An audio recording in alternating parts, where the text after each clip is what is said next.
Hello student, welcome to G3 learning class. Hope all are safe and healthy.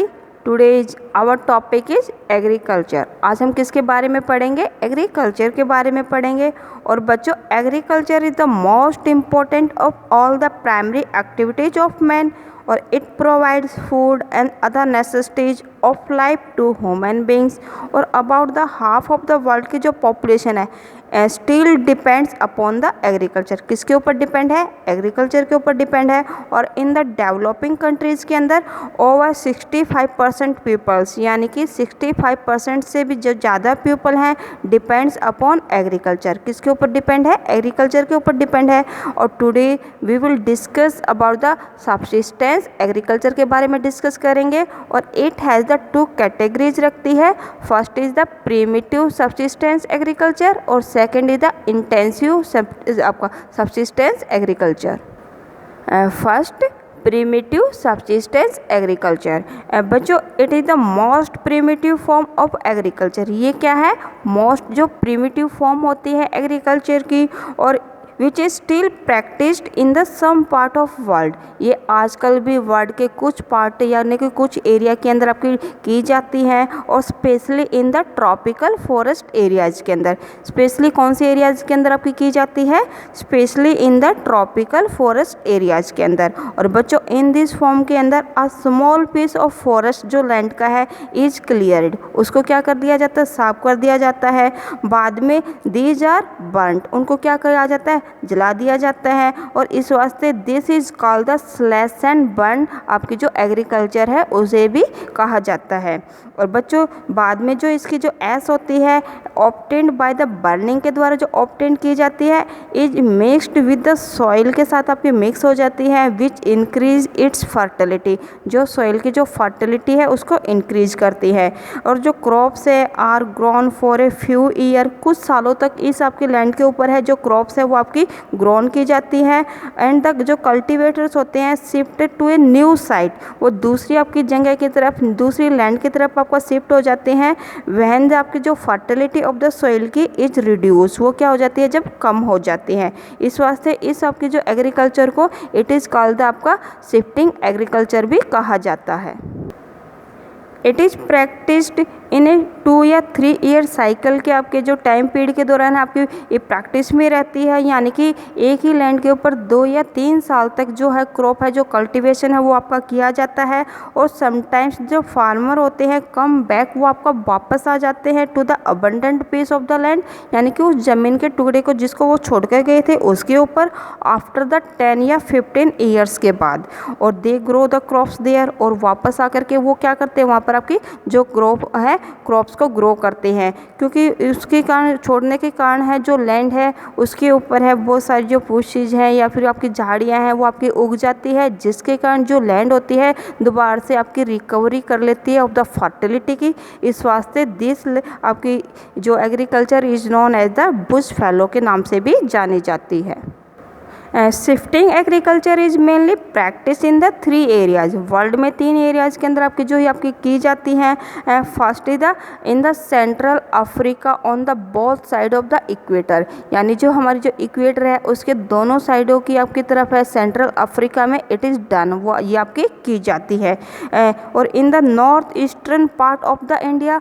और हमारा जो आपका India का जो नॉर्थ ईस्टर्न पार्ट है वो भी आपकी शिफ्टिंग एग्रीकल्चर आपकी की जाती है. जैसे कि the state of the Assam की, मेघालय की, मणिपुर की, त्रिपुरा, नागालैंड एंड द मिजोरम. यहाँ पे जो आपकी जो एग्रीकल्चर है वो कैसी है?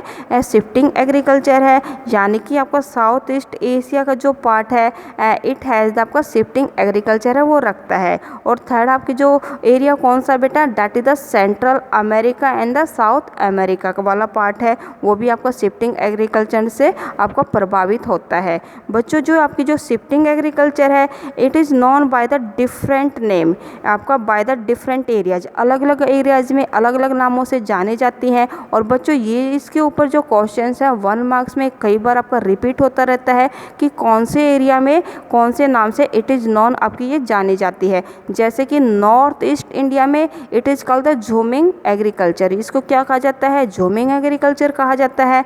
इन द मलेशिया में it is called the Ladakh आपका कहा जाता है. और इन द फिलीपींस में it is called the changing कहा जाता है। और वैसे ही सेंट्रल अमेरिका वाले पार्ट में it is called the milpa. इस एग्रीकल्चर को किस नाम से जाना जाता है? मिल्पा एग्रीकल्चर के नाम से जाना जाता है। ब्राज़ील में इसे रोका कहा जाता है और वियतनाम में इसे रे कहा जाता है। And now come on it's drawback. अब इसके ड्रॉबैक्स के बारे में पढ़ेंगे।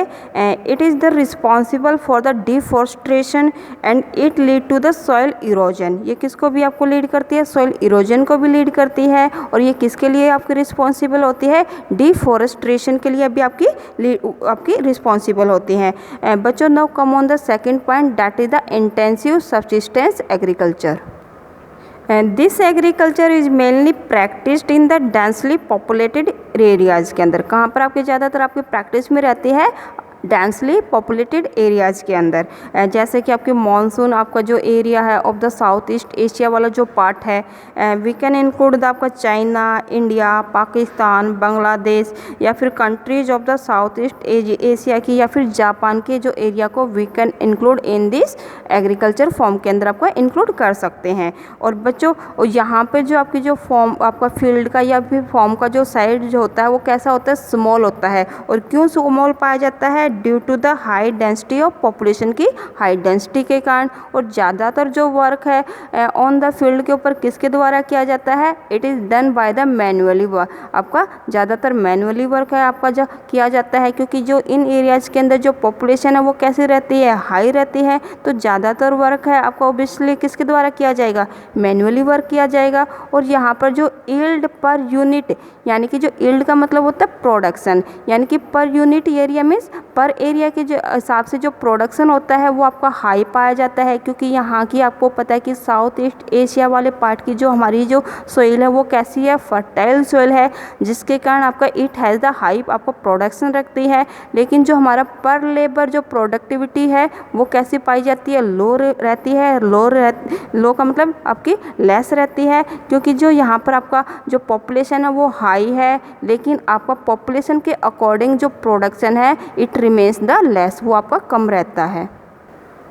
और it has the two types, ये भी है दो टाइप्स के अंदर आपकी डिवाइड की जाती है। First is the intensive subsistence agriculture dominated by the wet paddy cultivation, यानी कि जहाँ पर आपका जो राइस का कल्टीवेशन है आपका डोमिनेटेड रहता है, ज़्यादा आपका इंपॉर्टेंस रखता है। यानी कि in this types of the agriculture के अंदर जहाँ पर आपका राइस इज़ द मोस्ट आपकी डोमिनेट आपकी क्रॉप्स होती है। और you can take the example of the जैसे कि थाईलैंड में, मलेशिया में, जापान में, बांग्लादेश में और इंडिया के अंदर वेस्टर्न आपका यूपी से लेकर के आपका वेस्ट बंगाल तक का जो एरिया है वो आपका कहाँ, वहाँ पर जो आपकी मोस्ट आपकी डोमिनेटेड क्रॉप्स कौन सी होती है? राइस है। Okay student, intensive subsistence agriculture dominated by the other crops then paddy, यानी कि in this type of agriculture में rice is not the dominant आपकी क्रॉप नहीं होती है।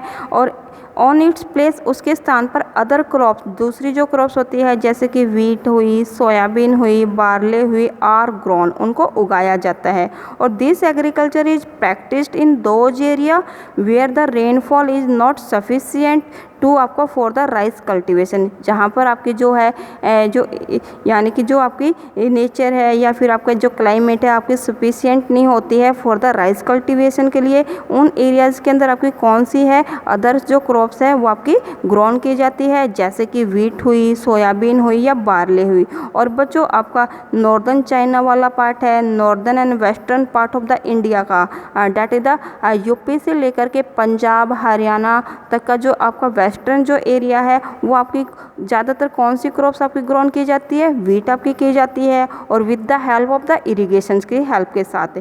और या फिर आपका मंचूरिया है, नॉर्थ कोरिया है, जापान है, ये आपका मेन एरियाज है ऑफ दिस कल्टीवेशंस के। Now this topic is clear.